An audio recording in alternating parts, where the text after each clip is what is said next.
I've worked in sports and entertainment venue design for over 30 years now, and I've even more fortunate. I've managed to be involved in delivering projects on every inhabited continent on Earth in that time.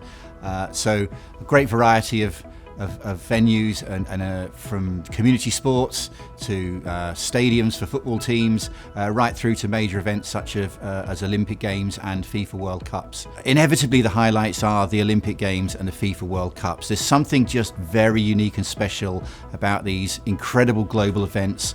I was at Live Aid. The event itself was totally groundbreaking, apart from the fact that 14 hours of continuous music in a crowd of 100,000 people, all with a common aim. That was fantastic. One of the big changes that's happened in music in my lifetime is the breaking down of the tribes. In the 1970s and early 80s, if you were into a certain type of music, you had to be part of the tribe.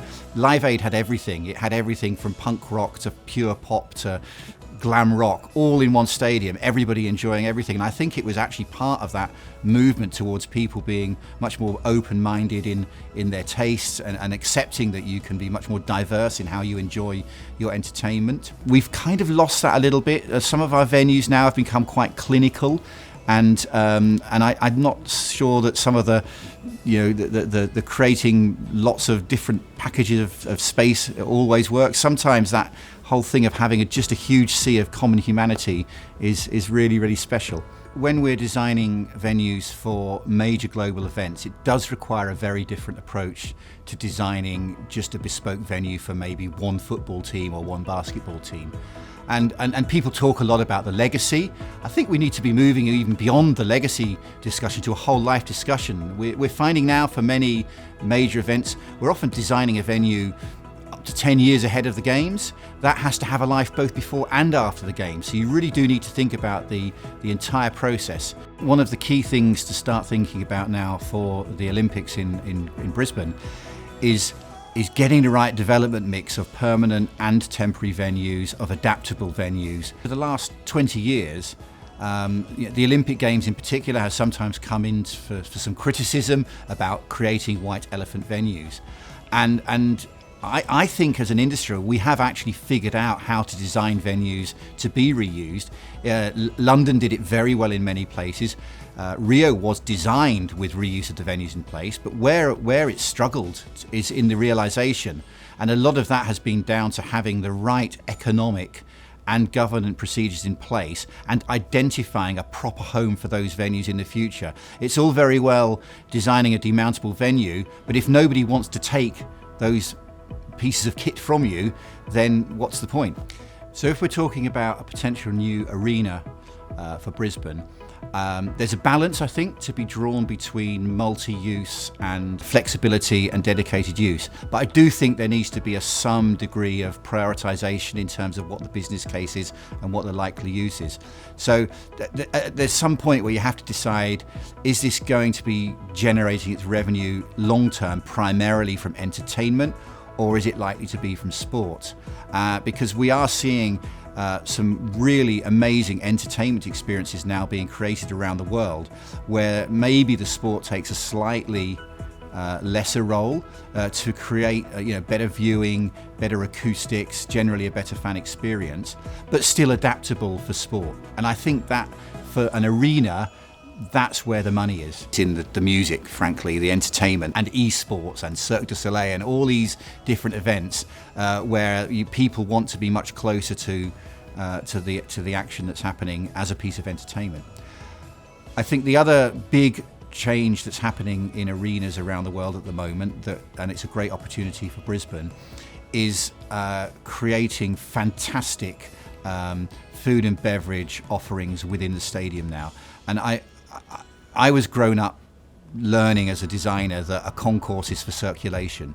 A concourse is not just for circulation. A concourse is the venue's high street.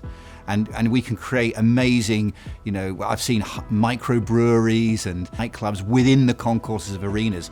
And all of these things mean that people who come to the events have an opportunity to enjoy so much more than just maybe the 2-hour live act. They'll then come 3 hours early to have an experience, and they'll stay 2 hours later.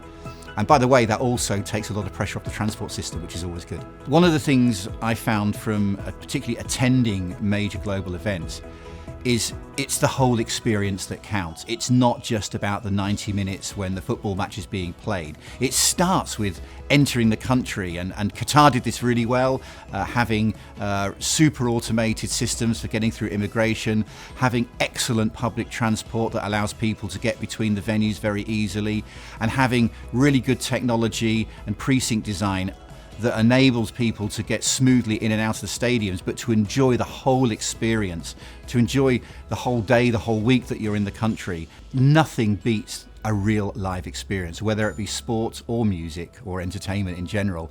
There is something really special about being in a huge crowd of people, really feeling you're part of the event.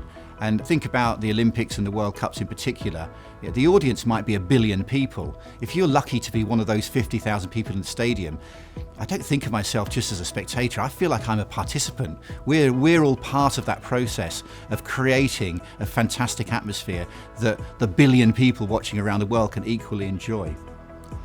I think there's an important point around technology, and it's about the future generations using sports venues. In venue design, we fully embrace that technology so that the whole event becomes a digitally seamless experience, and that goes right from how you buy your tickets, how your app activates your tickets as you approach the stadium, how you get access to data and information within the stadium during the game, and how it helps you plan your journey home. I think if you look at the venues around the world that have been really successful, they offer far more than just a live event. And I think of, for example, the O2 in London, what used to be called the Millennium Dome, is now arguably the most economically successful entertainment venue in the world. And I think one of the reasons it's so successful is that people will go there even on a non-event day just to experience the F&B offers and the retail and all the other things that go on around it. And yes, in the middle there is a relatively conventional arena, a really good one, but relatively conventional. But there's so much more than that that attracts people to the venue, and that's why it's successful. I think the location helps as well. I really believe that these major venues should be in city centres now. It's really important to be rooted in the city, in the community. If everybody can walk or get public transport to a venue, it's a massively better experience than having heaps of car parking outside. So yeah, and unfortunately that means they're often difficult sites to work with, and I know here in Brisbane the new arena site is going to be very, very challenging, but it's going to be so much better for that. You know, building over a railway station, wow, that's tough, but the result is fantastic.